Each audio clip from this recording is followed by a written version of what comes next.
13-year-old Theo Kim didn't just paint sunsets, he translated them. Where others saw the sun slipping behind the trees, he saw layered emotion in shades of violet, gold, and smoky blue.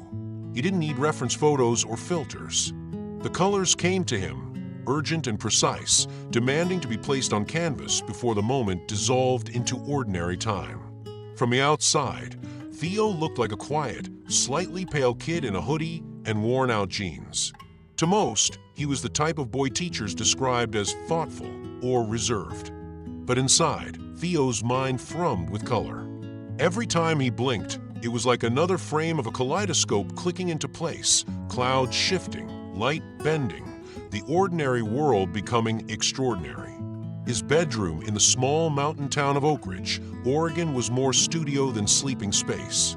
The walls were sky blue, deliberately painted by his dad to match Theo's favorite part of the day, clear afternoon skies, just before the first stars blinked on. But those walls no longer stood out, not against the riot of color that Theo had pinned, taped, or framed to every available inch.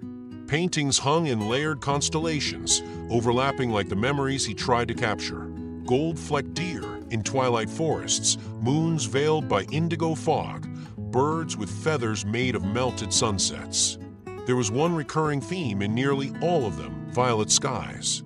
To Theo, purple was more than a color, it was a feeling. It was the ache of change, the pull of mystery, the moment between joy and sadness. It was memory and wonder and loneliness all tangled together. Most people think the sky goes blue to orange, he once told his art teacher. But they miss the best part. The part where it goes lavender, like it's remembering something. No one had taught Theo to paint this way. It had come to him like breath, like instinct. He didn't copy real places, he invented them. Or maybe, he often wondered, he remembered them. There were entire mountain ranges he'd never visited but could paint in astonishing detail, right down to the jagged curve of their silhouettes. There were valleys, rivers, and skylines that felt familiar, even though he'd never seen them with his waking eyes. He didn't talk about that much, not even to his parents. It felt too strange, too fragile. When Theo painted, it was like the rest of the world blurred out. That included the pain. Lately, his body had started betraying him in small, frustrating ways. Dizzy spells in the middle of class, headaches that made the ceiling ripple, a heaviness in his limbs that turned paintbrushes into lead. But painting helped. It always helped. Even when his stomach turned and his hands shook, he would grip the brush like a lifeline. He called it anchoring, like tying himself to the canvas so the storm inside him wouldn't carry him away. At school, Theo was the kind of kid who didn't cause trouble but never quite fit in. Other boys his age were into sports, video games, or YouTube personalities with loud voices and messy hair. Theo liked silence. He liked the way light filtered through curtains at different times of day. He liked the quiet scratch of pencil on paper and the gentle weight of a cat's purr against his ribcage. He liked noticing things other people missed. His art teachers noticed him, too. "You have a gift," one of them had said, leaning over his shoulder while he painted a horizon made of violet and silver smoke. "It's like you're seeing another world." But Theo didn't feel like it was another world. It felt like the same world, just more honest. At home, his parents, Harper and Julian Kim, were gentle people. They didn't fuss or hover, but they always made sure Theo had what he needed: new paints, fresh canvases, soft blankets for his favorite chair by the window. They had adopted him from China when he was just 9 months old, and they'd told him from the beginning how much they had wanted him. They respected his quiet, supported his dreams, and worried without showing it too much. And lately, there was a lot to worry about. The first time Theo had dropped his paintbrush mid-stroke, it had scared him. His hand had simply stopped listening, fingers going numb. He'd shaken it out, told himself it was a fluke. But it kept happening. Then came the headaches, blinding, drumbeat pains that made him curl up under his covers with the lights off. His parents noticed. There were hushed phone calls, doctor appointments, blood tests.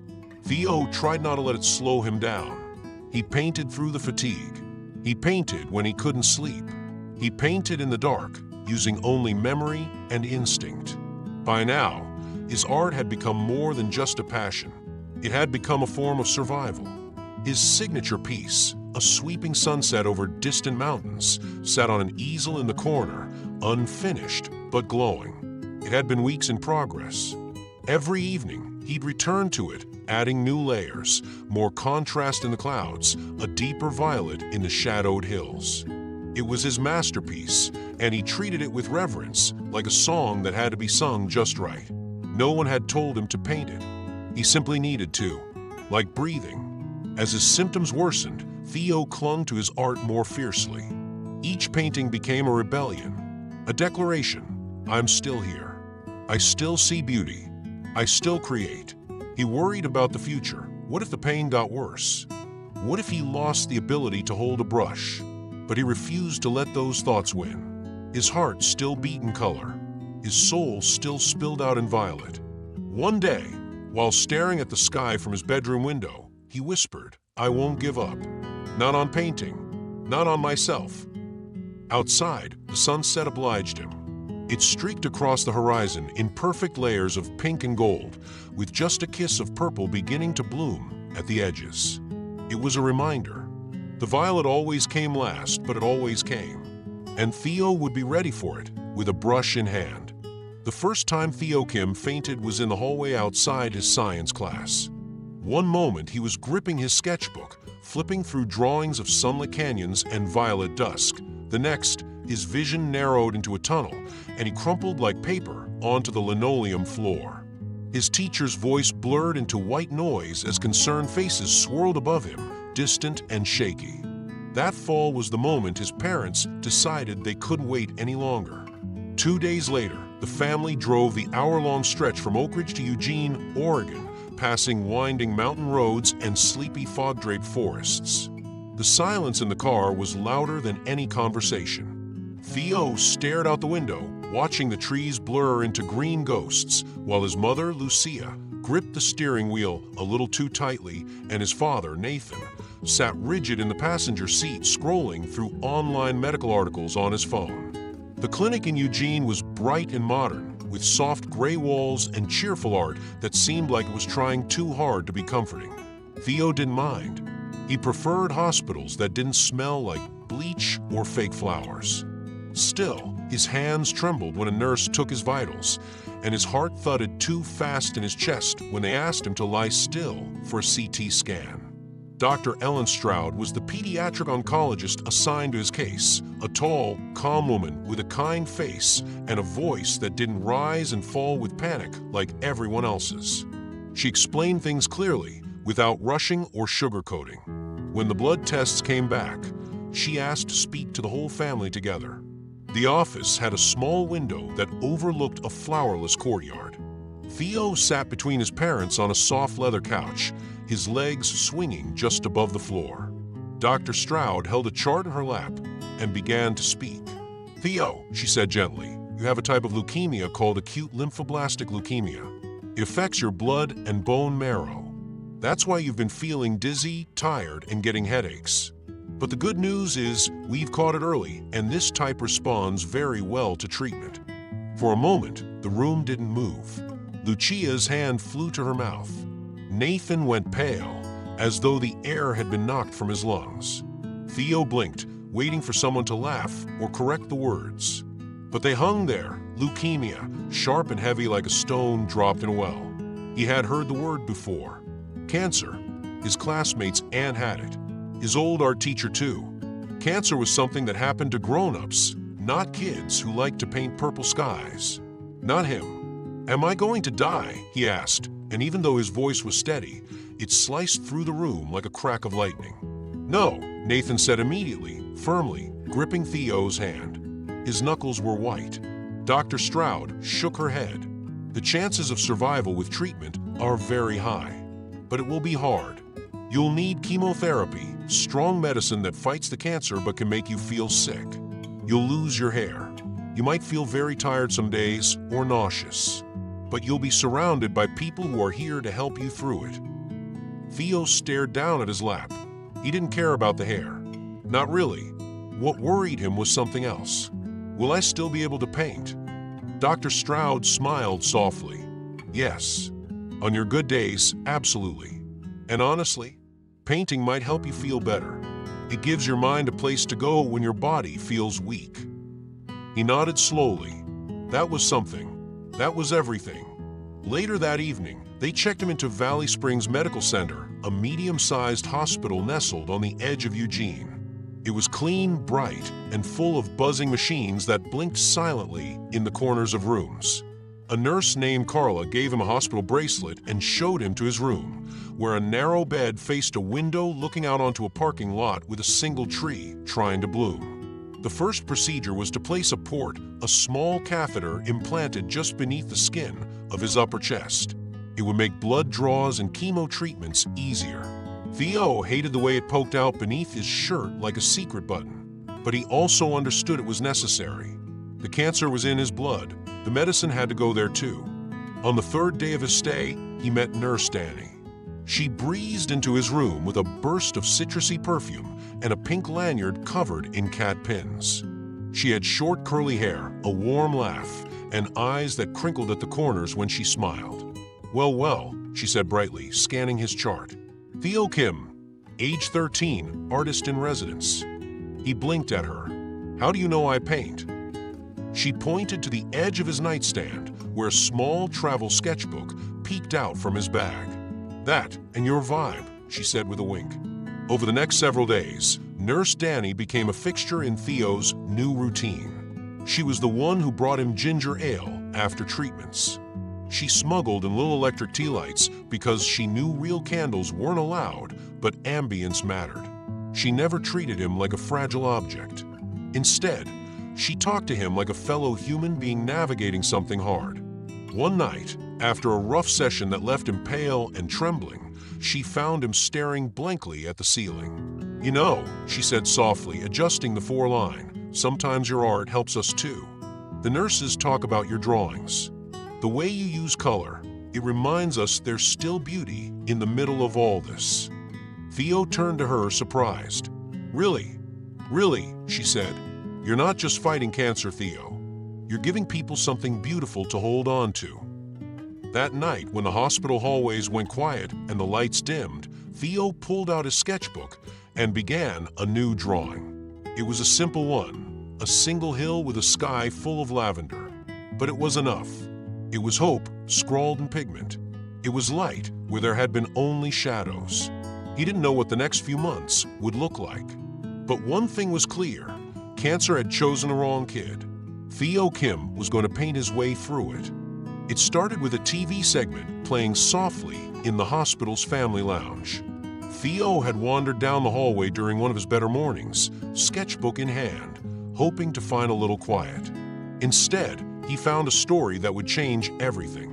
On the screen, a cheerful news anchor interviewed a boy about Theo's age, standing proudly in front of a folding table lined with rows of carefully wrapped cookies. A small hand-painted sign read, "Cookies for a Cause, helping kids with cancer." "We've raised almost $3,000 so far," the boy said with a huge smile. His younger sister handed a cookie to a woman who dropped a $20 bill into a jar. The anchor smiled. Proof that even small hands can make a big impact. Theo didn't move for a while. He just sat there clutching his sketchbook, staring at the television long after the story ended, and a commercial for laundry detergent came on. An idea was beginning to take shape, wild and fragile but persistent. That afternoon, he brought it up while peeling an orange in his hospital bed. "What if I sold my paintings?" Lucia looked up from her laptop. "Sold them?" "At the Willamette Art Fair," he added. "It's in 6 weeks. We read about it last year, remember? I could rent a booth. People might actually want to buy something. I mean, if they knew it was for my treatment." Nathan glanced at Lucia, uncertain. "It's a beautiful idea, Theo.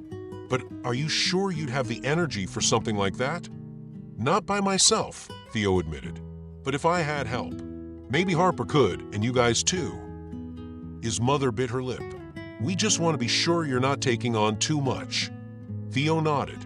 "I'd only paint on good days. I promise. But I want to do something. I hate hearing you whisper about money when you think I'm asleep."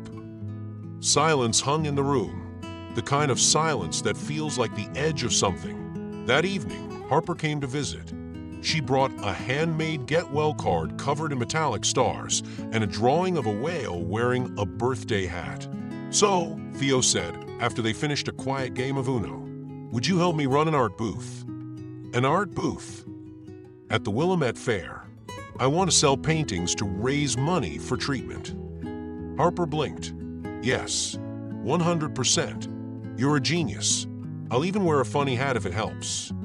Theo grinned. "You don't have to wear a hat." "Too late. I'm committed." They made a list: booth decorations, signs, price tags. Theo added one more item in bold capital letters: paint 20 originals. Later that night, he opened his savings jar at home. Birthday money, odd job allowances, random crumpled bills. He counted it 3 times to be sure. $34.70. The booth fee, according to the fair's website, was $60. He sighed and leaned back against his pillows. It wasn't enough. The next day, Nurse Danny noticed his furrowed brow as she changed his foredressing. "You look like you're plotting a bank heist," she teased. "I need $25.30, Theo muttered. "For a booth at the art fair." Danny raised an eyebrow. "Tell me more." He explained the whole plan, from the paintings to Harper's involvement to the whale hat. Danny listened closely, her eyes kind. "Well," she said after a moment, "consider your booth fee covered." "What? No, I can't ask you to." "You didn't ask," she said firmly. "I'm offering. Think of it as an early birthday gift, or a thank you for all the beauty you've brought to this place. We could use more purple skies." Theo blinked hard. "Thanks, Danny. I won't waste it." "I know you won't." He decided to keep the plan a secret from his parents until the fair was closer. He didn't want them to worry. Not yet. He still had to paint. He still had to be strong. Every good day that followed, Theo worked at his easel, sunlight spilling through the window like liquid gold. His fingers shook sometimes and he had to take breaks, but the brush still obeyed. He painted rolling lavender skies, golden hills, seas of wildflowers, and shimmering blue forests. His imagination was a place where cancer couldn't touch him. He made a poster too.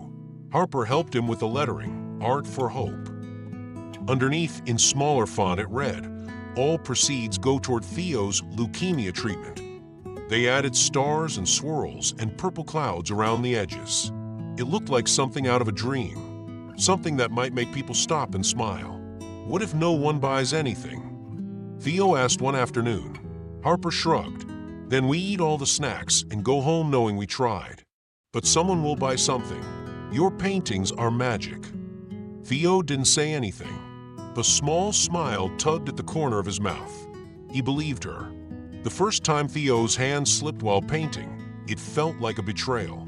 He was working on a landscape, a rolling field of wildflowers under a sky slowly turning violet, when a sudden tremor jerked his brush. A streak of unintended dark green sliced across the horizon like a scar. He stared at it, frozen. The nausea from the morning's treatment still clung to him, and the tips of his fingers tingled with the strange, electrical numbness that had become more frequent. His arm ached. His stomach rolled. But this, the mistake, hit him hardest. "I can't even hold a brush anymore," he whispered. When his mom walked in with a tray of crackers and tea, she found him hunched over the easel, shoulders shaking, his favorite brush lying on the floor. The canvas was smeared, paint still wet, and Theo's eyes were rimmed red. She didn't say anything at first. She just walked over and pulled him into a hug. "I ruined it," he murmured into her shoulder. Lucia looked at the painting, then at her son. "It's not ruined. It's just changed. Art is like that. And artists," she added, stroking his hair, "are allowed to rest." Theo didn't answer, but he let himself cry quietly until the shaking stopped. Later that evening, Harper showed up with a large tote bag slung over one shoulder and a mischievous smile. "I come bearing supplies," she announced. "Operation Booth Upgrade is officially underway." From her bag, she unloaded stacks of colorful cardstock, rolls of washi tape, glitter pens, and markers in every imaginable color. "What's all this?" Theo asked, wiping his nose with the sleeve of his sweatshirt. We're making price tag signs and the official banner for your booth, she said. You paint, I decorate. Division of labor. Theo gave a small smile. I don't know if I can paint today. Harper sat cross-legged on the floor. That's fine. Then you be the art director. I'll follow orders, but you have to help pick the name. Together, they brainstormed. Theo's suggestions were solemn: skies and silence, brushstrokes of survival. Harper vetoed each one. Finally, she held up a tag she decorated with bold purple letters and little starbursts. What about this? The colors of Theo. Theo blinked. The name sat in the air like it belonged there all along. I like it, he said. They got to work. Harper cut and colored while Theo, reclining against his pillows, gave direction. They matched colors to painting themes: soft blues for ocean scenes, golden tags for sunlit meadows, purple ones, of course, for his sunset works. Should I include something that explains, Harper asked later, twirling a marker in her hand. Theo looked up from where he was sketching, a tiny bird, on a corner tag. That I have cancer. Yeah, I mean, you don't have to, but it might help people understand why the booth matters. He stared at the marker, thinking. I don't want pity, he said finally. Harper nodded. You won't get it. You'll get admiration, inspiration. Theo thought of the boy on the cookie stand, of Danny paying his booth fee, of his mom's quiet strength and his dad's sleepless eyes. He thought of the countless needles and the heavy fog of exhaustion he lived with now. He also thought of the way he felt while painting, when his brush obeyed, when the colors flowed, when he forgot he was sick. I'll write something, he said. Something honest, not dramatic, just true. Harper gave him a look that said she was proud without having to say it. That night, he worked on the sign. Hi, I'm Theo. I'm 13 and I love painting. I'm also undergoing treatment for leukemia. Art helps me stay strong. All proceeds from these paintings will go toward my medical care. Thank you for supporting my journey. He painted little swirls and shooting stars around the edges. It wasn't flashy, but it was his truth. The next morning, his fingers were stiff and his legs weak, but he managed to complete another canvas, barely. Every stroke took effort, every color took courage. But when he was finished, he stepped back and stared at the painting. A moon rising over still water, the sky above a luminous violet, streaked with gold and indigo. He had signed it with shaky hands, but the heart was there. He wasn't just painting for the fair anymore. He was painting for himself. To remember who he was before the hospital gowns, before the nausea, before the hair began falling out in clumps. The Colors of Theo wasn't just the name of a booth. It was his story, and he was still writing it. A few days later, Danny visited during one of his outpatient rest days. She brought him lemon muffins and a tiny potted succulent in a purple ceramic pot. To brighten up your room, she said. She noticed the finished paintings lined up neatly on the windowsill. These are even better than last week's, she said. You're really evolving, Theo. He looked down at his hands. I'm scared that one day I won't be able to hold the brush at all. Danny sat beside him. Then we find another way. Art isn't just about hands, it's about heart. And yours hasn't let you down yet. That night, Theo wrote a list in his sketchbook, 10 more paintings. 3 days for each one. Rest days in between. He paced himself, rationing energy like it was paint. With Harper's help, they drafted a layout of the booth and mocked it up with paper frames on the floor. You're going to need a guest book, she said, and maybe a tip jar. People love those. Theo laughed, feeling lighter. He still hurt. He still got dizzy. But something was building day by day. He had a mission. He had a voice. And now, with the Colors of Theo, the world was going to hear it. The day of the Willamette Art Fair dawned with a lavender-tinged sunrise, the kind Theo Kim loved to paint. He was already awake when the first light crept across his bedroom walls. His body ached from a restless night, but he was determined. Today wasn't just any day. It was the day he would show the world what the Colors of Theo meant. He picked his favorite headscarf, the one with violet stars scattered across a navy blue background. It had become a sort of armor, shielding his head, and giving him courage. Dressed in his softest hoodie and jeans that no longer fit quite right due to the weight loss, he looked at his reflection in the mirror. Pale, yes, thinner than before, but his eyes were bright with something rare and unbreakable: purpose. Downstairs, the kitchen buzzed with quiet activity. Lucia and Nathan Kim were already up, wrapping containers of snacks and packing water bottles into a cooler. Harper and her mom, Mrs. Reynolds, arrived not long after, arms full of folding chairs and a canopy tent. Ready to make art history? Harper teased, her copper curls pulled into two playful puffs under a canvas hat. Theo nodded. Let's do it. At the Willamette Art Fair, the family's assigned booth was nestled between a pottery tent and a station where kids painted rocks.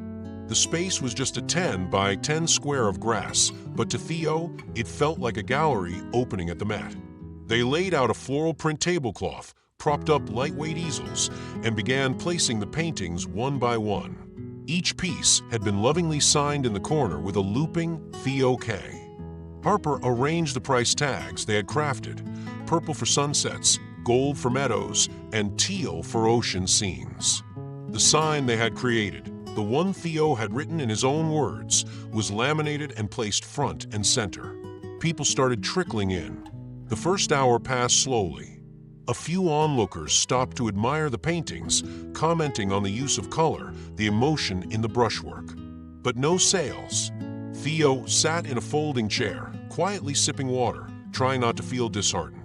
His stomach churned, not from nausea this time, but from nerves. What if no one bought anything? What if all the effort was for nothing? Then, just before 11 a.m., a silver-haired woman with a bright shawl and kind eyes approached. "Did you paint these, young man?" Theo nodded.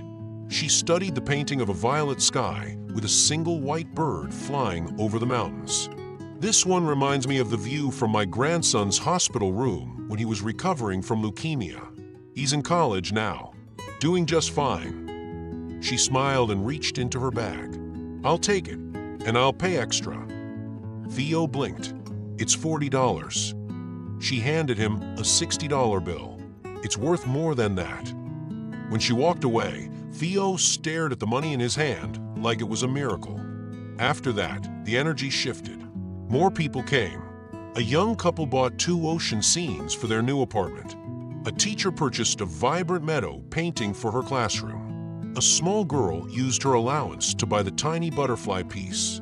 Around 1 p.m., as Theo rested with a sandwich, a tall man in a baseball cap and sunglasses approached the booth.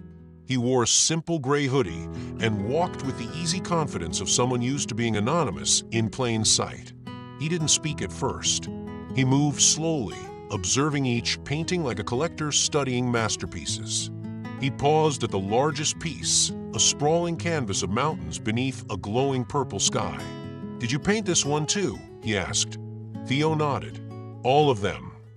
"You have a strong sense of light," the man said. "The way you use purple, it's not just color. It's emotion." Theo blinked, startled by the insight. "It's my favorite color. I see it in places most people miss." The man smiled. "That makes sense." He gestured to the big painting. "How much for this one?" $60, Theo replied. The man pulled out his wallet and handed Theo 2 crisp $100 bills. "I'd like to pay $200. Theo stared at the bills. "But why?" "Because I believe in supporting young artists," the man said. "And because this painting speaks to me." As Nathan wrapped the canvas in butcher paper, the man asked a few more questions about Theo's process, his inspirations, how long he'd been painting. Theo answered as best he could, his voice growing steadier with each word. Then the man leaned down and added, "Do you have a website? Or a place where people can follow your work?" Theo shook his head. "Just this fair." "You should think about it," the man said. "Your work deserves a larger audience." Then he gave a small wave and disappeared into the crowd. The rest of the afternoon moved quickly. Theo sold more paintings, some to people who had heard of the boy with leukemia and others who simply loved his work. By the time the fair began to wind down, only 5 of his 20 pieces remained. "You did it, kiddo," Nathan said as they started packing up. 13 paintings sold, over $600 raised. "You were amazing," Harper added, hugging Theo's shoulders. "Like, actually amazing." Theo's legs were trembling from exhaustion, and his back ached from sitting too long, but he felt weightless with joy. That night, in his room, surrounded by leftover price tags and empty display boards, he counted the money again, $630. He looked at his sketchbook, where he had listed every goal for the fair. Then he added one more line at the bottom: "Make art, inspire others, keep going." Outside his window, the sky turned violet. Another purple sunset, another painting waiting to happen. The morning after the Willamette Art Fair, Theo was still fast asleep when Theo Kim, sipping her coffee at the kitchen table, found something that made her heart skip a beat. While scrolling through her social media feed, she froze. There on her screen was Theo's Purple Mountain Sunset painting, the very one he'd sold the day before. It was posted by none other than Elon Musk. Above the image was a caption: "Discovered this brilliant young artist at a local fair yesterday. His name is Theo Kim, and he's raising money for his leukemia treatment through his stunning watercolor paintings. Let's help him reach his goal." Lucia let out a gasp so loud that Nathan dropped the spoon he was stirring his tea with. What is it?" She turned the phone to him, her eyes wide. "Nathan." It was Elon Musk, the man who bought Theo's painting. They stared at each other, stunned. Then the notifications started. Theo's inboxes across every platform lit up with alerts.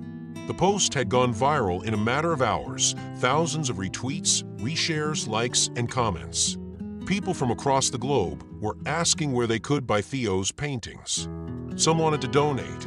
Others simply wanted to tell him how much his art had moved them.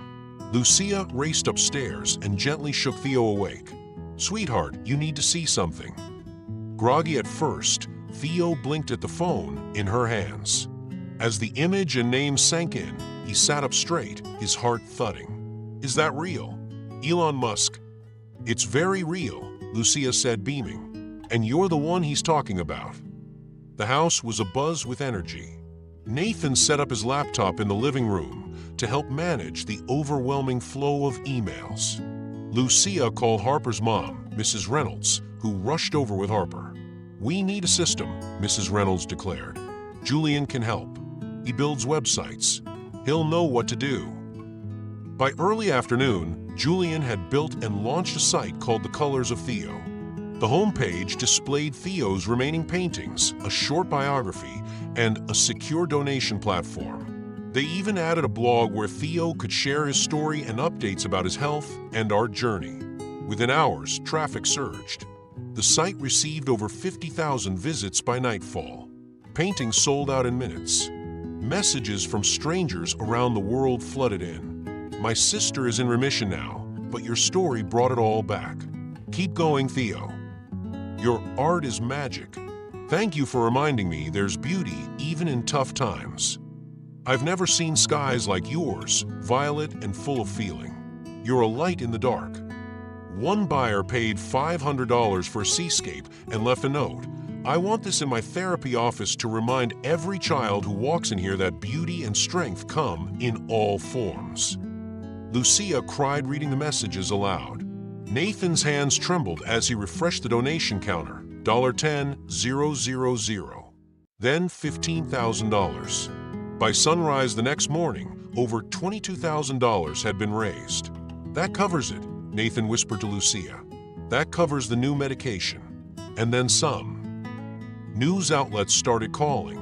Reporters from Eugene to Portland and even national morning shows wanted interviews. They started referring to Theo as the boy of the violet skies. Reporters filmed from their front lawn. Inside, Theo gave a short interview sitting beside his easel, his violet star scarf now iconic. Harper stayed close, answering questions and helping him keep pace with the excitement. "I just wanted to help my parents pay for the medicine," Theo told one journalist. "I never thought it would turn into something so big." Through it all, the family held on to their routines.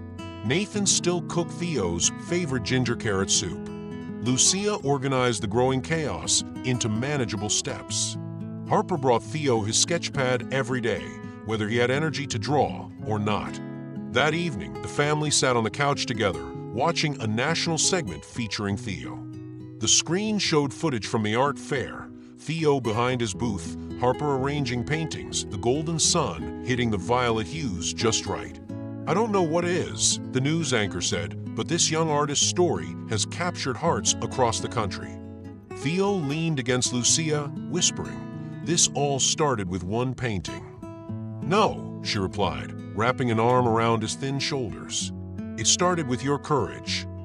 When the segment ended, the camera lingered on a shot of Theo's sunset painting, the one hanging now in Elon Musk's office. The light in the room caught the purple clouds just so. The next morning, Theo sat by his bedroom window, the scent of rain still in the air.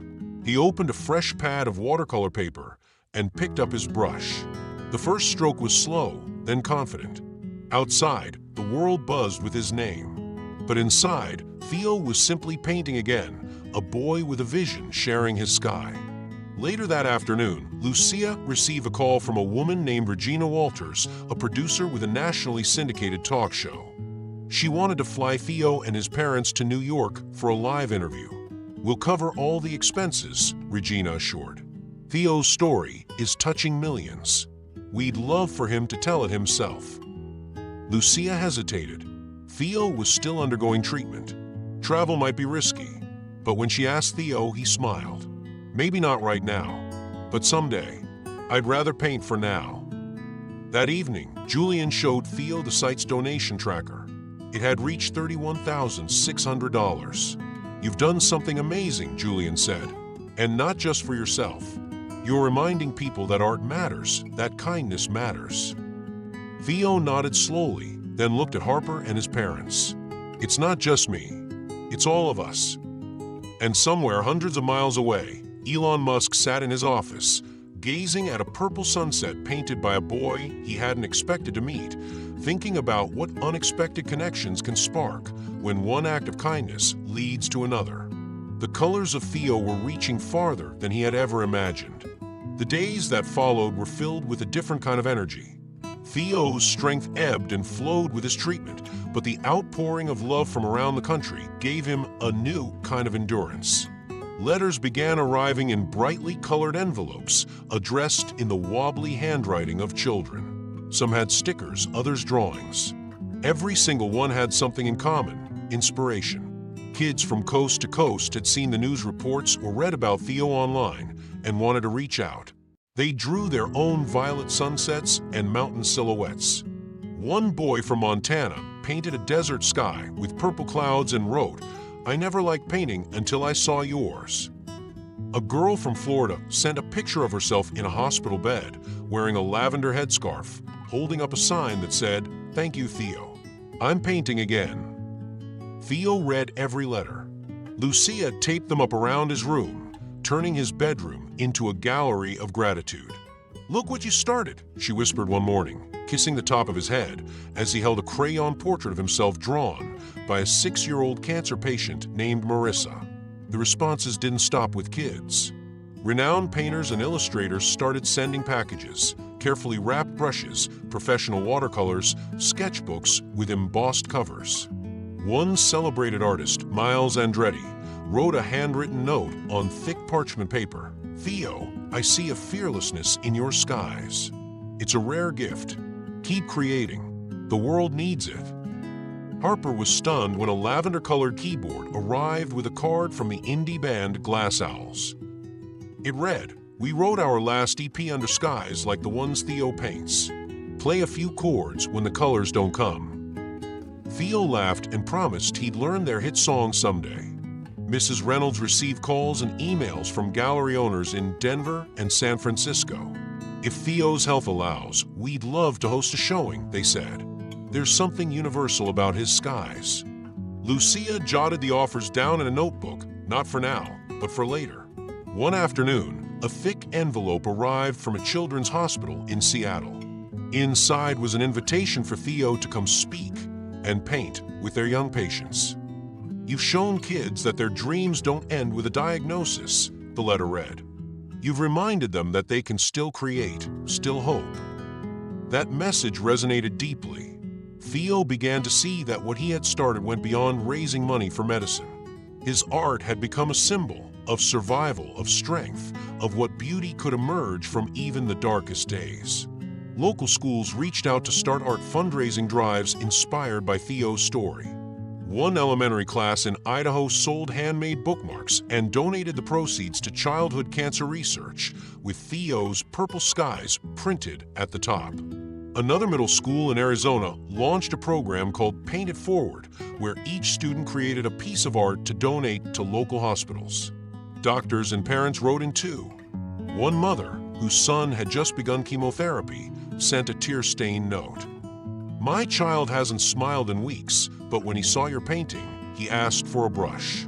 Thank you." Theo's paintings began appearing not just on the walls of buyers' homes, but in therapy offices, classrooms, and community centers. His art was more than decoration, it was encouragement. Julian added a new section to the website, inspired by Theo. There, people uploaded photos of their own artwork influenced by Theo's signature style: lavender skies, distant mountains, clouds painted in emotional swells. Within days, the gallery filled with submissions. "You've started a movement," Julian said, his voice filled with awe. Late one evening, Theo sat on the porch wrapped in a soft blanket, looking out at the Oregon dusk. The sky was just beginning to turn, a streak of pink here, a smudge of amethyst there. Harper sat beside him, doodling in a notebook. "Did you ever think all of this would happen?" she asked softly. "No," Theo said, "but I hoped painting could matter. I just didn't know how much." He picked up his sketchpad and began to draw the sky in front of him, not just for himself, but for all the kids out there with brushes in hand and fears in their hearts. Every stroke, every blend of violet and gold was a message: you're not alone. You can still make something beautiful. He wasn't just painting to raise money anymore. He was painting to remind people what was possible. That even in the shadow of something as heavy as cancer, there was room for light, color, and connection. That night, before bed, Lucia brought in another stack of letters. One stood out, a photo of a classroom full of third graders holding up their own watercolor sunsets. The caption read, "Theo, your skies taught us how to dream." And Theo, the boy of the violet skies, realized his mission wasn't just healing his body, it was helping others find their own skies too. He picked up his brush again, because the world still needed more color, because hope had a hue, and because purple skies weren't just something he painted, they were something he gave. And that, Theo thought, might be the most important canvas of all. Just when Theo felt the momentum of hope building around him, reality struck with a fierce and unforgiving hand.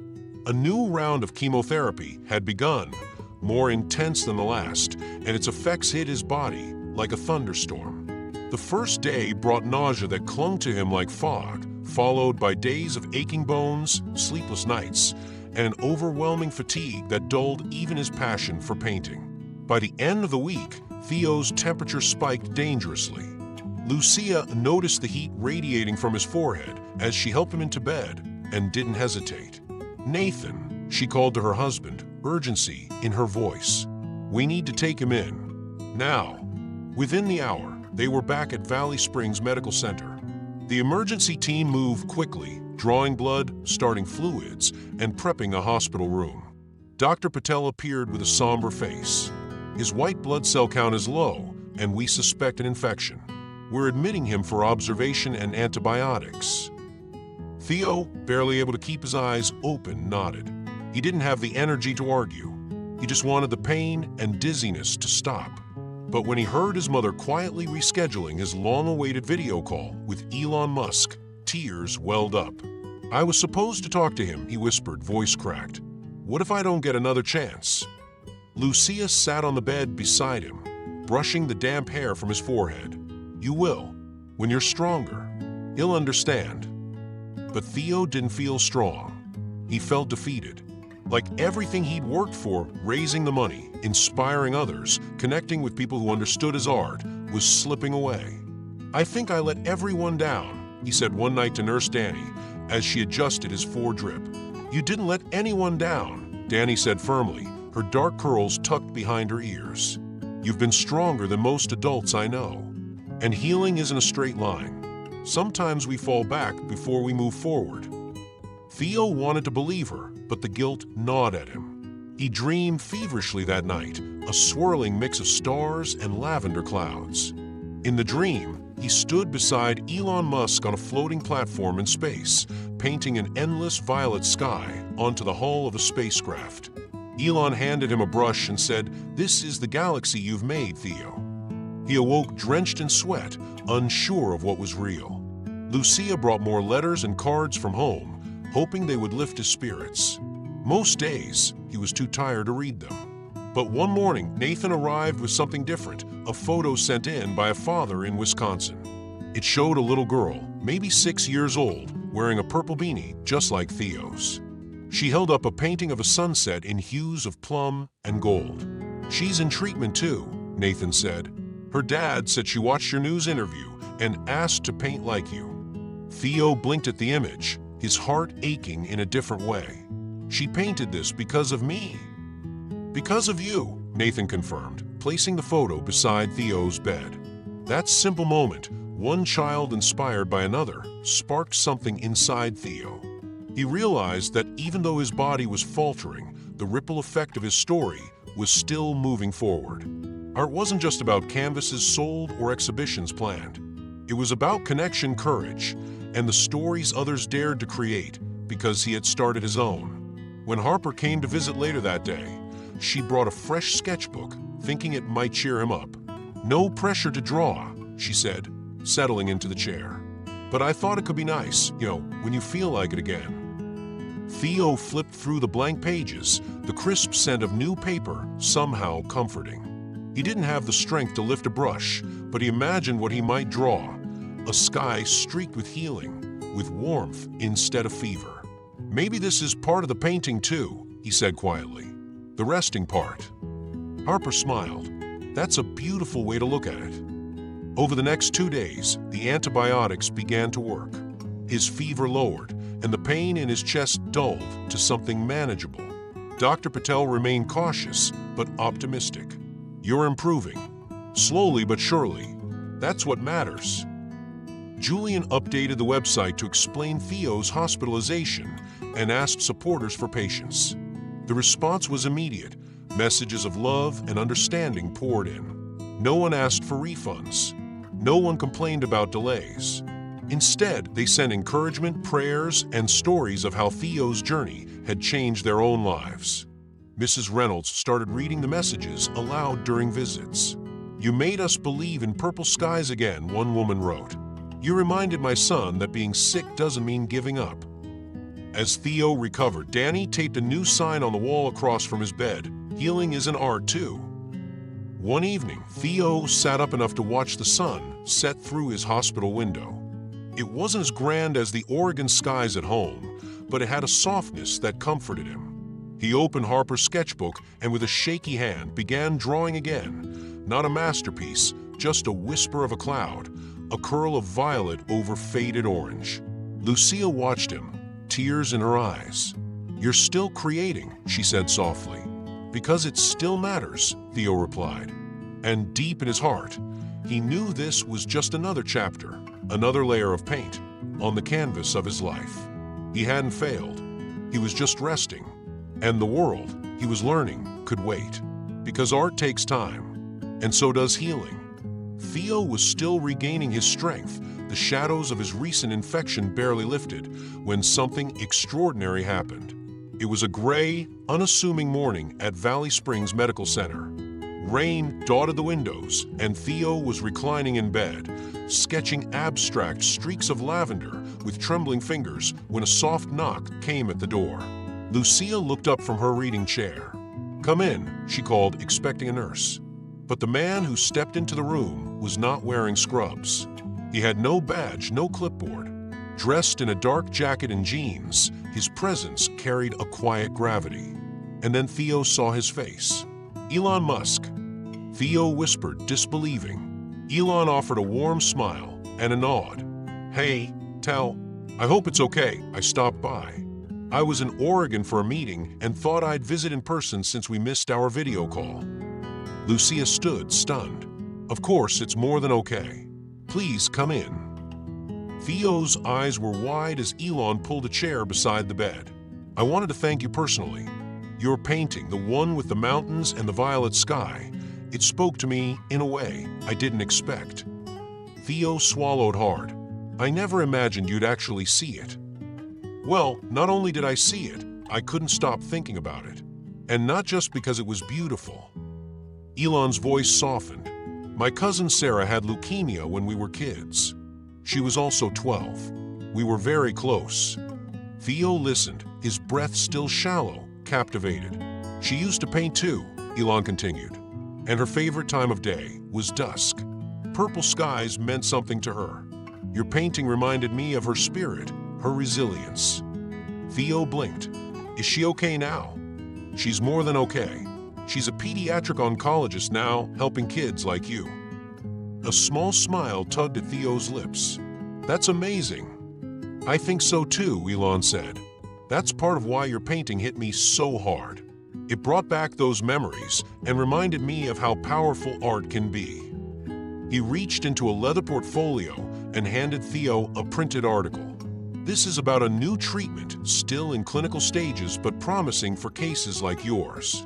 My foundation's been supporting it, and your doctor agrees it could be a good match." Theo scanned the page, not understanding all the medical jargon, but grasping the intent. "You want me to try this? If you and your family are comfortable with it. And I'd like to fund anything your insurance or donations don't cover. That is, if you'll let me." Theo looked to his mother, who was wiping silent tears from her cheeks. "Thank you," she said, her voice trembling. "You don't know what this means." "I think I do," Elon said, then turned back to Theo. "Also, I have a request." Theo perked up. "Would you paint something new for me? Another violet sunset? I'd like to hang it in my office." Theo's heart thudded in his chest. "You want my art in your office?" "I'd be honored," Elon said sincerely. "Whenever you're ready." Theo nodded, overwhelmed but glowing. "I'd love to." They spoke for a while longer, Elon asking about Theo's creative process, the brushes he preferred, how he chose his colors. He never once talked down to him. He spoke as one creator to another. Then Elon stood and walked to the painting hanging on the wall, the one Lucia had brought from home to brighten the room. "These mountains," he said, pointing to the trio of jagged peaks under the purple sky, "they look familiar." "They came from my head," Theo said. "I've never been to the mountains." Elon turned back, eyebrows raised. "Are you sure? They look exactly like a range near where I grew up in Pretoria, South Africa. My mom used to take me there when I was little." "I just imagine them," Theo replied, a bit unnerved. "It felt like I had seen them, though. Like a memory, but not mine." Elon studied him for a long moment. "That's fascinating. I've seen a lot of landscapes, but this one is uncannily specific." Lucia joined in, curious. "Do you think it's just a coincidence?" "I don't know," Elon admitted, "but I'd like to look into it. There's something about this connection, your style, your story, even your color palette, it all feels familiar." He turned back to Theo, his expression gentle. "Art connects us, Theo. Sometimes in ways we don't understand until later." Theo nodded slowly.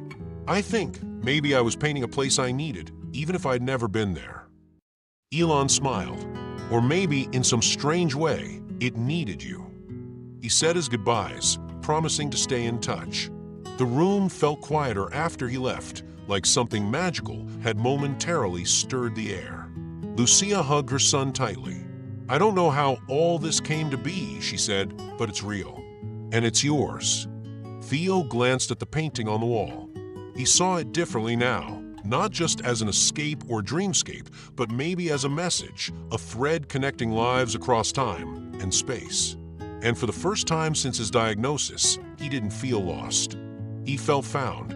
3 days after Elon Musk's visit, a video call was scheduled. Theo, still recovering but in higher spirits, sat on the couch beside Lucia in their living room. The late afternoon light filtered through the curtains, casting a warm glow over a pile of get-well cards and a vase of purple tulips. The laptop screen lit up with Elon's face. "Hey, artist," Elon greeted warmly. "You're looking a lot better." "I feel better," Theo said truthfully, a small smile forming. "Dr. Patel says the new treatment is working well. Thank you so much." Elon nodded. "I'm really glad to hear that. But there's something I've been thinking about since we met at the hospital, about the mountains in your painting." Lucia tilted her head. "The ones you said looked like South Africa." "Exactly," Elon replied. He turned the camera slightly to show Theo's painting, now framed and hanging behind him in his office. The familiar swirls of violet and deep blue stood out vividly against the minimalist backdrop. "This view, it's not just any mountain range. It's incredibly specific. 3 jagged peaks with a curved valley. I couldn't stop thinking about how you could paint it so accurately without ever seeing it." Theo listened intently, his fingers curled around the fabric of a throw pillow on his lap. "So," Elon continued, "I started digging. With your mom's permission, of course. I looked into your adoption history." Lucia blinked, stunned. "You did?" "Yes," Elon said gently. "Theo was adopted from a Hunan province, right? When he was about 9 months old." Lucia nodded slowly. "That's right. We were told his birth mother was very young. We don't know anything else." Elon leaned closer to the camera. "My mother had a close friend when we lived in Pretoria, South Africa, a woman named Lien Zhou. She was a Chinese South African artist, known for one thing above all else, painting vivid violet skies and mountainous landscapes." Theo's breath caught in his throat. Lucia's eyes widened. "Lien moved to China in the late 1990s after marrying a businessman there," Elon went on. "She had a daughter named Maylin. Based on the timeline, Maylin would have been in her early 20s when Theo was born. I don't have hard proof, but I believe Maylin could be Theo's birth mother." Lucia covered her mouth, tears welling in her eyes. "Lien passed away about 15 years ago from a heart condition," Elon added, his voice quieting. "Before she left South Africa, she gave my mother one of her last paintings. It's been in storage for years. When I saw Theo's work, I asked her to send it to me." He turned the camera again to show the canvas. Lucia gasped audibly. Theo leaned forward, his heart racing. The painting was nearly identical to his own. The same trio of jagged peaks, the same swirling lavender clouds, the same curved valley bathed in fading golden light. The brushstrokes were so familiar, they could have been his own. It's like looking at mine," Theo whispered. "And that's why I believe this isn't coincidence," Elon said. "It may be what some call genetic memory, traits, styles, artistic instincts passed down through generations." Theo sat in stunned silence. Then, slowly, he said, "So, you think I paint like her because I'm her grandson?" "Yes," Elon replied. "I think you inherited more than genes. I think you inherited vision. A visual language that's lived inside your family for decades. And that vision, those purple skies, it drew us together." Lucia looked at her son, her voice thick with emotion. "All these years, I wondered where your gift came from. And now we know," Theo finished for her. "It came from Lien." He looked back at Elon. "Do you think my birth mother paints too?" "It's very possible," Elon said. "After Lien moved to China, my family lost touch. We never knew Maylin well, but considering the legacy, I'd be surprised if she didn't." Theo picked up his sketchbook from the coffee table and opened to a blank page. "All this time, I thought I was painting alone, but maybe I've been continuing someone else's story." "You have," Elon said softly, "and you've connected the dots none of us saw before. A circle that started decades ago, now closing through your hands." They talked for another hour. Elon shared old photos of Lien's exhibitions, and Theo described how he chose colors based on emotion more than memory. Lucia sat silently for much of it, holding Theo's hand tightly, tears slipping down her cheeks. After the call ended, Theo remained by the window long after the screen had gone dark. Outside, the rain had returned, tapping gently on the glass.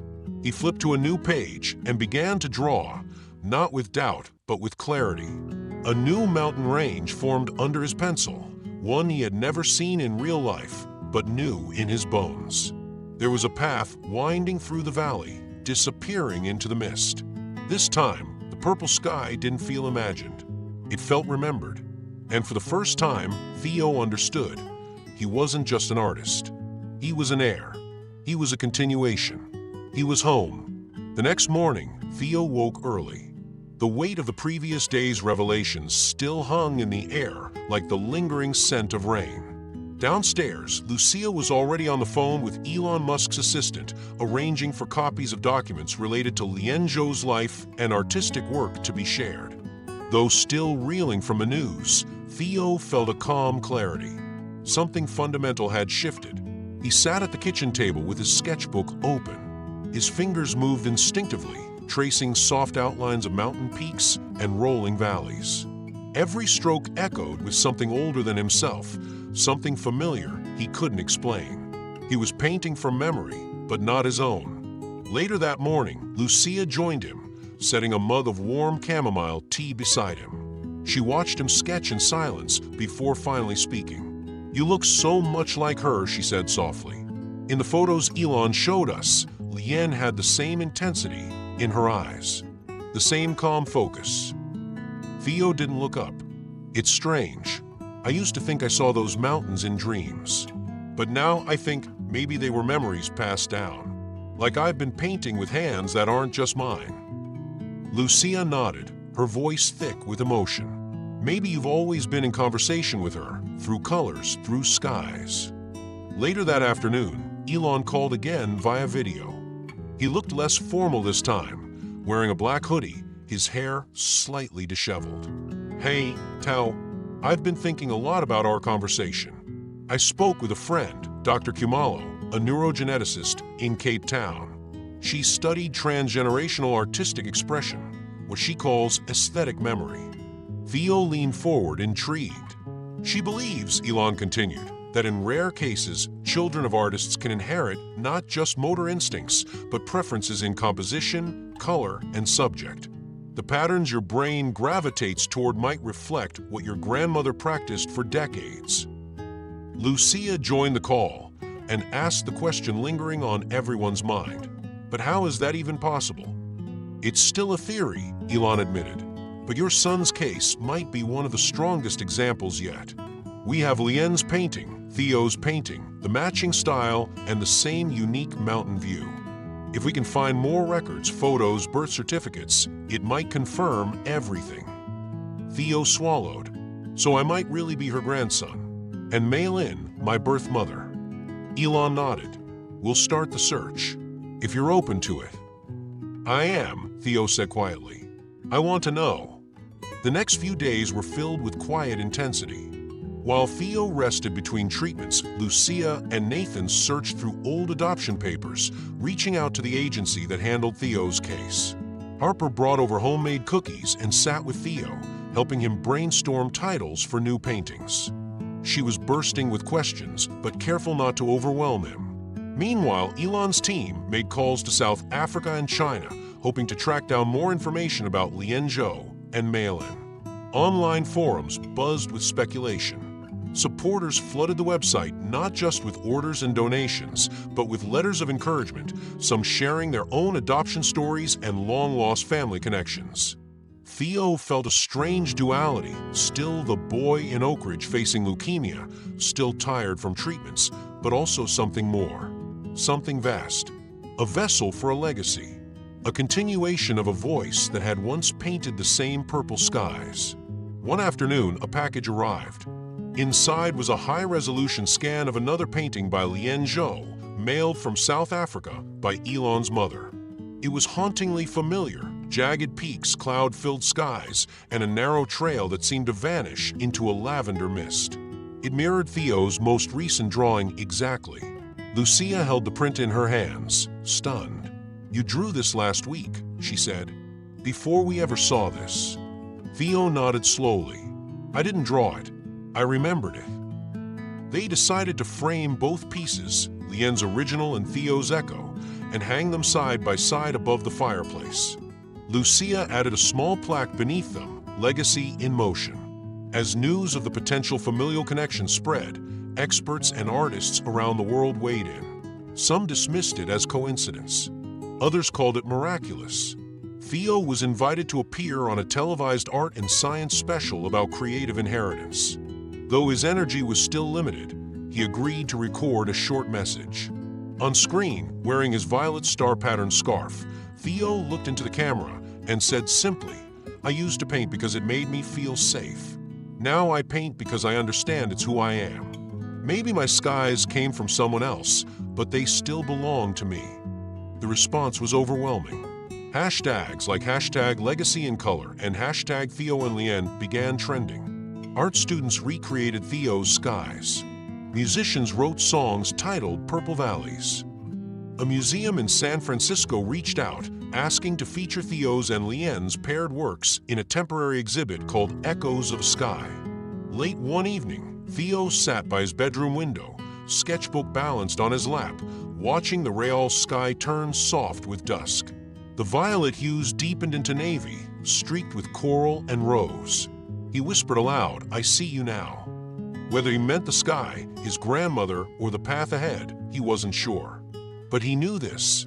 His paintings were no longer just his way of healing. They were a bridge, a language, a heritage rediscovered, and above all, a connection that had transcended time. The morning sun poured softly through Theo's window, casting a warm glow on his walls, now adorned with framed prints of his own work, hanging beside the pieces attributed to Lien Zhou. It had been just over a week since Elon Musk's foundation had approved funding for a new treatment option, a targeted therapy still in trial phases, but with promising outcomes for pediatric leukemia. Dr. Patel had received the details quickly, collaborating with international researchers to tailor the protocol specifically to Theo's needs. Her voice had brimmed with cautious optimism when she explained the plan to Lucia and Nathan.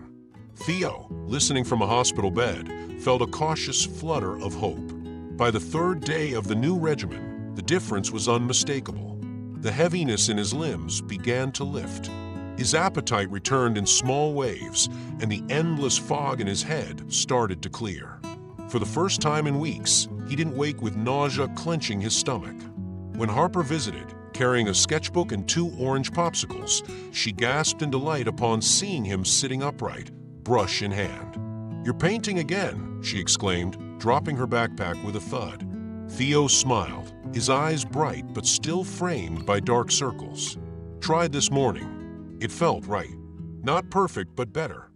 Harper didn't wait for permission. She pulled up a chair and joined him, watching with awe as violet and gold bloomed across the canvas. "You're smiling," she observed. "I guess I am." News of Theo's turnaround spread quickly at Valley Springs Medical Center. Dr. Patel was invited to share Theo's case in a medical journal dedicated to global innovations in pediatric care.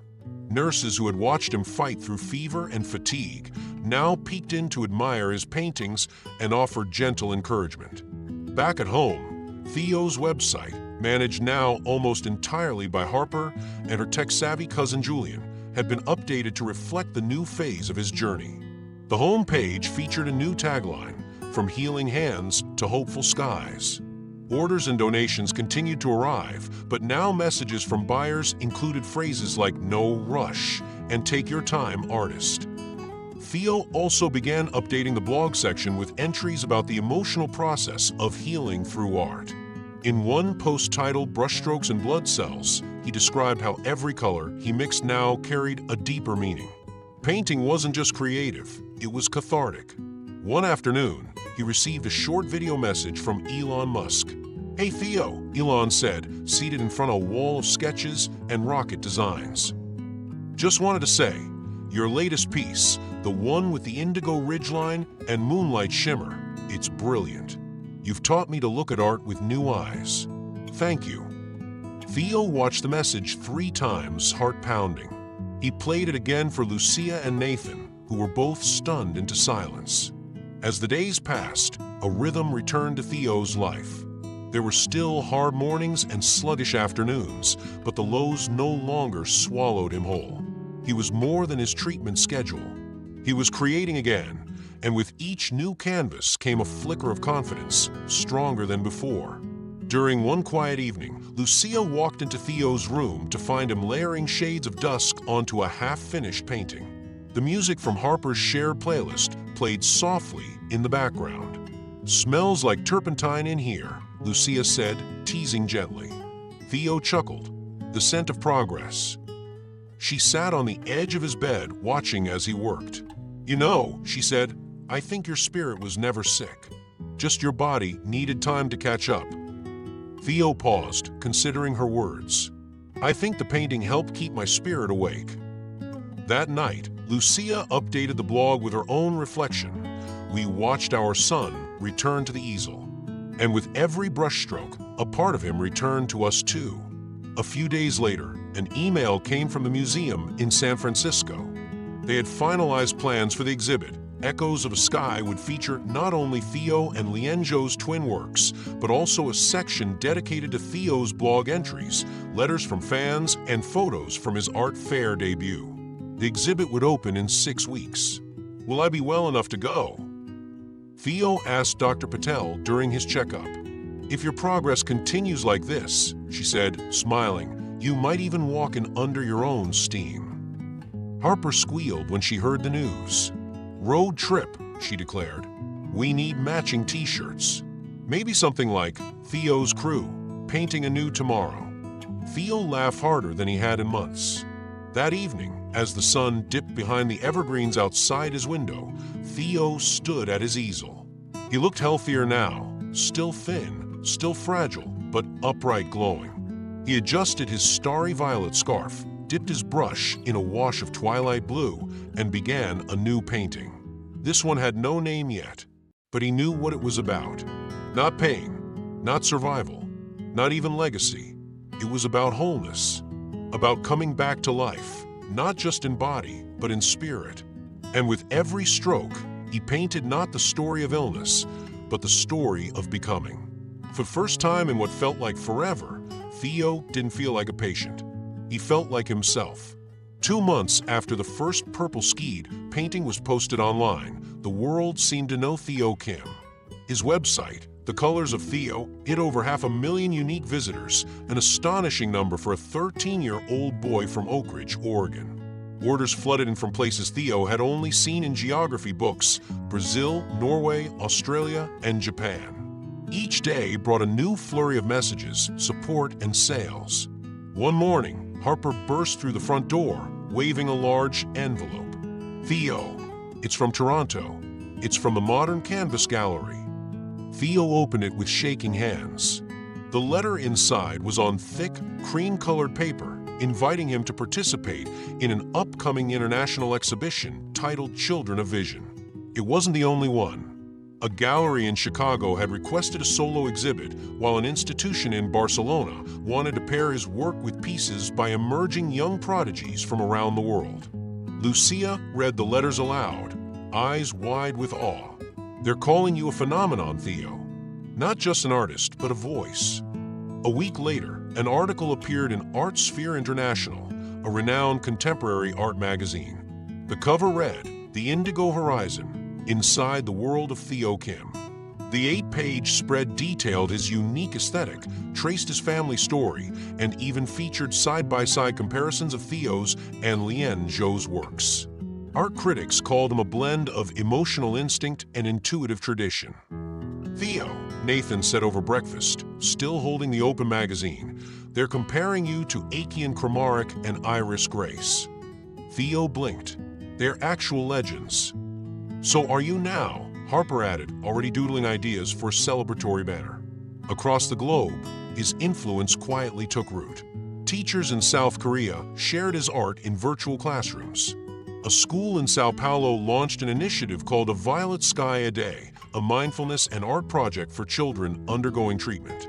Theo's paintings hung not just in galleries, but in hospital corridors, children's bedrooms, and therapy centers.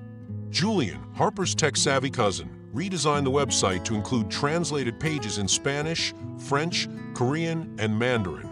He added a new page titled Letters of Light, where Theo shared snippets of the most touching messages he received, from a Syrian girl in a refugee camp who had started painting because of him, to an elderly man in Sweden who called Theo's indigo skies his daily calm.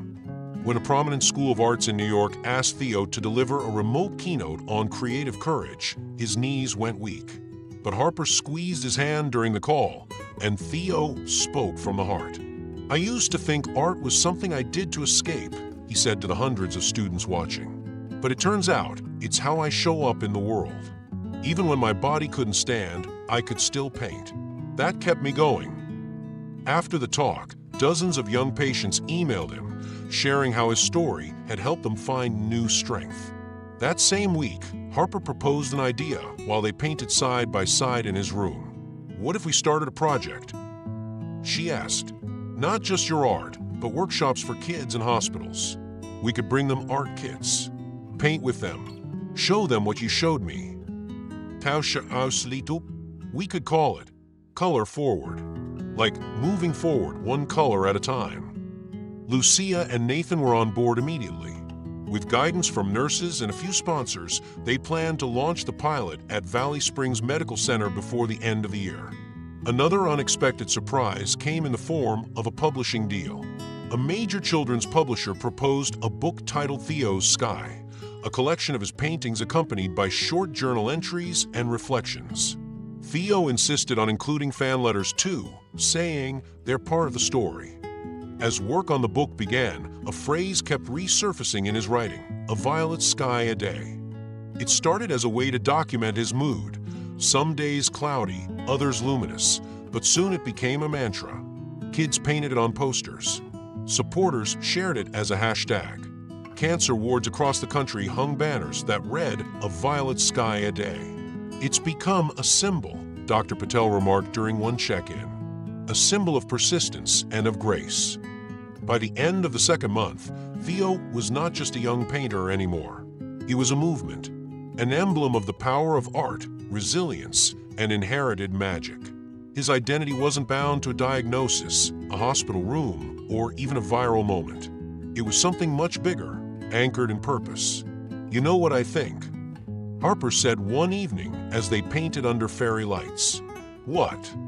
Theo asked, adding a wisp of lavender to his newest horizon. "I think your skies aren't just beautiful. They're bridges, from you to everyone else. That's why people can't stop looking." Theo paused, smiled, and dipped his brush into a swirl of indigo. For the first time, he didn't doubt her. He believed it too. Despite the whirlwind of attention, Theo Kim remained grounded. The sudden fame, the global outreach, and the accolades could have easily pulled a 13-year-old into a world of ego. But not Theo. As the world leaned closer, he leaned inward to something deeper, more deliberate. A mission. It began on a quiet evening. Theo sat curled up under a blanket beside the fireplace, sketchbook in hand. As flames flickered shadows across the living room, he turned to Lucia and Nathan. "I've been thinking," he said. "I want to give some of the money away. There are other kids out there, kids like me, who don't have what I have now." Lucia blinked. "What do you mean, sweetheart?" "I mean the medicine, the paints, the chance to fight, and the chance to create. Not everyone gets that." He looked up, his eyes clear and resolute. "I want to help." They found Brightbridge, a nonprofit organization supporting families of children undergoing serious medical treatments. Theo's first donation came with a small, hand-painted postcard. It read, "Keep painting, even if it's only in your dreams." But Theo couldn't stop at just one act of kindness. He started crafting tiny motivational cards, palm-sized canvases of color, each with a few carefully inked words. "Hold on, more than your diagnosis, paint your way through." He mailed them anonymously to hospitals around the country. Julian, always thinking ahead, brought a new idea to the table during one of their weekly video calls. "What if we built art kits? Like real kits with paints, brushes, a sketch pad, and one of your little message cards? Like starter packs for young artists in hospital beds." Exactly. Call them Color Forward kits. They launched the project within 2 weeks. By the end of the month, dozens of pediatric hospitals from Portland to Pittsburgh had received Theo's kits. Letters and emails poured in, often accompanied by photos. Children holding up their versions of violet skies, beaming through for poles and oxygen masks. A 6-year-old in Boise had painted a purple storm with golden lightning and titled it Hope in the Rain. Meanwhile, Theo's influence rippled through the art community. University students studying fine arts began citing him in papers and messages. Some sent their own work, clearly inspired by his palette and composition. "You made purple feel like a possibility," one letter read from a graduate student in Florence. "Your skies freed my brush." Soon, a volunteer collective began organizing traveling exhibitions. Using high-quality replicas of Theo's best-loved works, they created mobile galleries that toured hospitals, libraries, and community centers, places where hope felt rare. Each piece was accompanied by a handwritten quote from Theo's journal. "The sky doesn't have to be realistic to be honest," read one. Then came an email from the Musk Foundation. Elon's team had chosen The Bridge at Dusk, a painting Theo had created during one of his lowest days, as the visual centerpiece for their new campaign supporting pediatric innovation. Posters, billboards, and online banners sprang up worldwide, all featuring Theo's distinctive brushwork beside the words, "Healing begins with imagination." Theo's portrait, slight smile, steady gaze, and signature violet scarf became an image of resilience. Even people unfamiliar with his diagnosis recognized him as the boy who painted skies that made people believe again. One evening, Harper helped Theo carefully wrap a painting in tissue paper. The canvas was titled Legacy Light, a sunset scene rendered in subtle lilacs and burnt orange.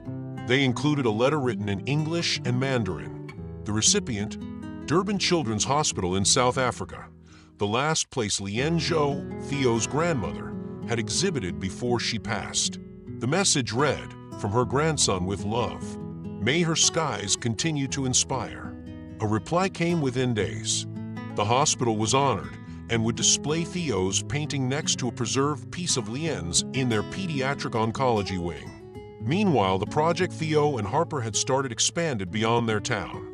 With additional support from community grants and corporate sponsors, including the Musk Foundation, Color Forward became operational in 5 states. Trained volunteers conducted regular art sessions using Theo's kits. Whenever he felt well enough, Theo recorded brief tutorial videos. In one, he said simply, "There's no wrong way to paint hope." In one of their quiet moments, Harper asked Theo to write a mission statement for their website. He scribbled on a notepad, tore the sheet out, and handed it to her. It read, "Art doesn't always fix what's broken, but it reminds you what's still alive inside." "That's it," she said softly. "That's the heart of it all." Theo now saw healing not as a personal goal, but as a shared journey. His paintings were no longer just beautiful, they were bridges. His skies weren't just dreamscapes, they were invitations to feel, to imagine, to survive. Late one Friday afternoon, as golden light spilled into his room, Theo stood by the window holding a blank canvas. Outside, the clouds swirled in lilac and rose, just beginning to soften into twilight. Nathan peeked in. "New painting?" Theo nodded. "For the NICU at Valley Springs. I heard there's a baby there who could use a view." Lucia appeared behind them, resting a hand on Theo's shoulder. "You've become a bridge, sweetheart. From struggle to strength. From pain to purpose." Theo smiled. He dipped his brush in violet. He wasn't just painting anymore. He was building something bigger, stroke by stroke, sky by sky. And now, his mission was clearer than ever, to remind the world that even in the darkest moments, color could still find a way in.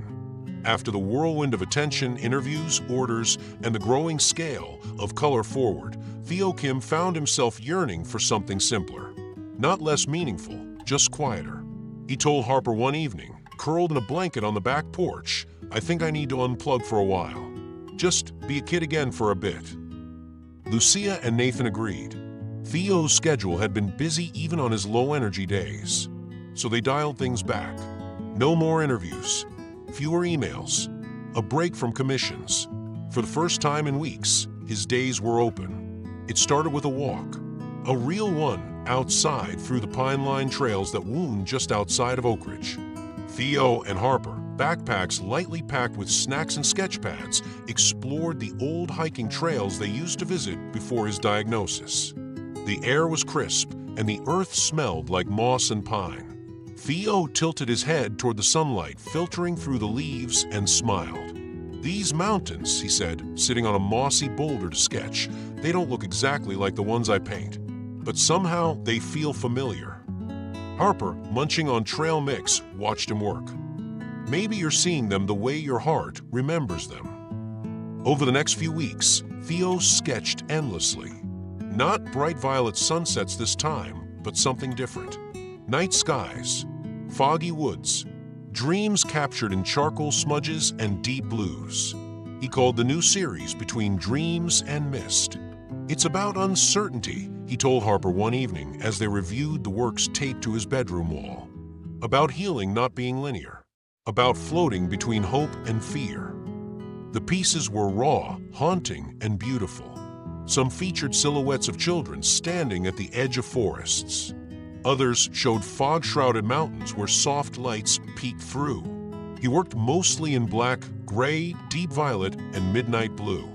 Gold flecks appeared too, like stars breaking through the haze. Harper, ever the wordsmith, wrote short captions to accompany each painting. They printed them on handmade cards attached to canvases. One read, "Healing is sometimes invisible, like mist clinging to trees." Theo's hands, which had trembled during earlier rounds of chemotherapy, were steady again. The pain had lessened, his grip was firm, and his brushstrokes had grown more confident. It was as though the fog in his mind had cleared too. The act of creating this new series didn't exhaust him, it renewed him. A local gallery owner who had followed Theo's story reached out after seeing a sneak peek of the new series online. "This is a shift," he said during a studio visit. "You're not just painting what people want to see anymore. You're painting what you need to say." Art collectors took notice. Several pieces from the Dreams and Mist series sold within hours of being posted online. But Theo didn't rush. He kept a few for himself, displayed in his room as reminders of this moment of transformation. One foggy morning, Theo sat with Harper by his window, the hills barely visible beyond the rising mist. "You know what's weird?" he said, sipping tea. "When I paint now, I feel like I'm talking to people, even my grandmother, even Elon, and sometimes even myself. Like the me from before all this." Harper leaned her head against his shoulder. "Then you're doing it right." Theo reached for a small canvas and began to paint, cool grays blending into purple dusk. He added the faint outline of mountains he had never climbed but knew deep in his bones. In the corner, he signed it differently. "TK," he wrote, "not Theo Kim, just TK." It was subtle but significant, a merging of who he had been, Theo, the sick kid with a dream, and who he was becoming. An artist, a survivor, a storyteller, a bridge. Lucia framed the signed canvas and hung it by the front door. "A reminder," she said softly, "that our names evolve just like we do." With his new series complete, Theo chose not to debut it with fanfare. Instead, he and Harper organized a quiet showing at the local library. No press, just neighbors, friends, and teachers. People who had seen the struggle and the growth. People walked through the space slowly, moved by the honesty in the work. A teacher from Theo's old school paused in front of a painting called "The Fog Will Lift." She dabbed at her eyes and whispered, "He's not just healing. He's helping others find their way." That night, Theo wrote a new blog entry. It read, "I used to think healing meant becoming who I was before. Now I know it means becoming who I was meant to be." And as the fog rolled back over the valley, Theo fell asleep beneath a sky of his own making, where dreams and mist danced together, soft and full of color. With his medical release officially in hand and a new wave of health steadying his days, Theo Kim embarked on a trip that felt like a pilgrimage. Lucia and Nathan had agreed It was time to visit the place that lived in his paintings before it ever lived in his memory. With help from Elon Musk's team, arrangements were made for the family to travel to Polokwane, South Africa, the region whose mountain silhouettes and luminous skies had mysteriously echoed in Theo's canvases long before he knew it existed. Theo watched the landscape roll by from the window of the small shuttle that carried them from the airport to a rustic guest house nestled on the edge of the lowlands. The light here was different, softer, more golden, and the sky stretched impossibly wide. The peaks in the distance looked familiar enough to make his chest tighten. "That one," he whispered, pointing out the window. "That's the one from my painting. The third peak, with the curve like a smile." The guest house was quiet and charming, with whitewashed walls and bright bougainvillea spilling over the courtyard fence. Elon had chosen it for its proximity to the hills. That evening, after simple supper, Theo asked if they could visit the mountains at first light. They set out before sunrise. The air was crisp and the ground damp with dew. A local guide named Gabriel led them along a path that wound through wild grass and small acacia trees. Theo's heart pounded with something between anticipation and awe. As they crested a low ridge, he froze. Before him stretched the exact view he had once imagined, a valley curving into the distance, framed by 3 distinct peaks. The sun broke over the far edge, igniting the sky in bands of rose, gold, and yes, violet. "This is it," Theo said softly. "This is where it came from." Lucia's eyes brimmed with tears. Nathan placed a steadying hand on her shoulder. Even Harper, who had insisted on joining the trip, stood speechless beside him. They sat in silence for a long time. A gentle voice interrupted the moment. "You're the young artist everyone's been talking about," said an elderly man with sun-worn skin and white hair tucked beneath a weathered hat. "My name's Simon. I knew Lien Zhou." Theo turned quickly. "You knew my grandmother?" Simon nodded. "She painted right here. Always said the sky told her secrets." He reached into a worn satchel and pulled out a faded photo. Lien, smiling, holding a brush to canvas, the same peaks behind her. Theo's breath caught. She looked serene, strong. In her hand was a brush identical to one he used, the same wide, flat bristles, the same pale wood handle. It felt like finding a missing thread to a tapestry he'd been weaving his whole life. "She gave paintings to the local clinic," Simon added. "Said beauty should be where there's pain." Moved, Theo set up a small easel right there on the ridge. The afternoon sun slanted just so, and he painted. Not with a plan, only with instinct. His hands moved freely, blending violet and gold, tracing the mountain's curves as if greeting old friends. When he finished, he looked at the painting and smiled. It was not a copy of what he saw. It was what he felt. Later that week, Theo donated the painting to the Children's Oncology ward of a clinic in Polokwane. The doctors there promised to hang it where all the kids could see. "It will give them hope," one nurse said. "Like your grandmother's work did." That night, back at the guest house, Theo wrote in his sketchbook, "Coming here didn't answer every question, but it gave me something better, peace.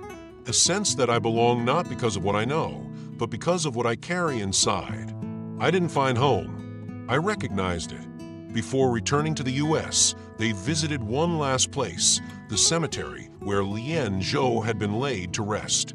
A simple stone marked the grave, engraved with an etched image of mountains and a line of poetry in Mandarin that translated to, "Where skies turn violet, I remain."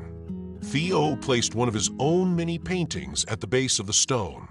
It was of a child looking out across a valley, brush in hand. No words, just feeling. On the flight home, Harper leaned across the aisle and whispered, "You don't have to keep wondering anymore." Theo nodded. "I know who I am. Not because someone told me, but because I saw it in the light, in the mountains, and in her." He paused. "And in me." He looked out the airplane window as the clouds drifted by. Somewhere below, the land he had imagined and now walked rested quietly. A memory inherited, a future claimed. This trip hadn't been about searching. It had been about recognizing what was already part of him. Theo Kim, artist of violet skies and golden light, was no longer just painting to heal. He was painting to remember, and to carry forward a legacy written in brushstrokes across time. Back in Oak Ridge, Oregon, the rain had returned, tapping gently on the window panes of the Kim household. The mountains of Polokwane were thousands of miles away now, but they lived inside Theo, etched in his memory, in the textures of his paintings, in the rhythm of his breath. Theo sat cross-legged at the corner of his bedroom, now rearranged to give his easel a more prominent place. He was no longer tethered to chemotherapy sessions, and the color had returned slowly to his face. With the blessing of Dr. Patel, he had begun taking online classes in digital illustration from a local arts academy, his mind hungry for new ways to express what had taken root inside him during the past year. His laptop chimed one evening. Harper had started a shared document with him, plans for the next phase of their joint mission. The Colors of Theo project was no longer just a booth at an art fair. It was now a YouTube channel featuring creative workshops, time-lapse of Theo's process, and messages of encouragement for kids undergoing treatment. Harper handled filming and editing, while Theo shared insights in his calm, thoughtful voice.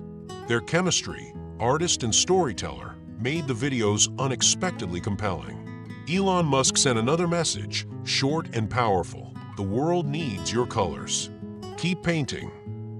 Theo smiled at the screen, then looked over at his most recent canvas. It was one of the few he hadn't named right away. Instead, he had let it sit, waiting for the right words. It showed a distant horizon, lined with those now familiar mountain peaks, but this time, the sky transitioned from deep violet into a blush of rose, hinting at morning instead of dusk. A small figure stood on a hill in the foreground, brush in hand, facing the light. He titled it Hereditary Horizon.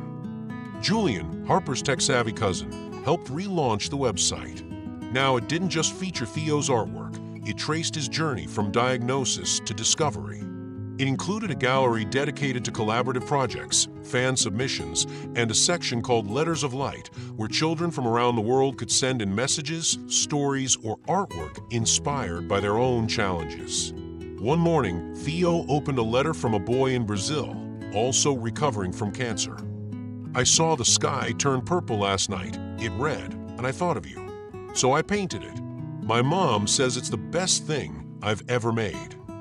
Another came from a girl in Japan who wrote, "Your skies helped me sleep better when I was scared."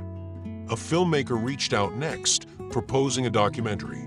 The idea was simple, not to glorify Theo's illness, but to trace the emotional evolution of a boy who found himself through color, shadow, and light.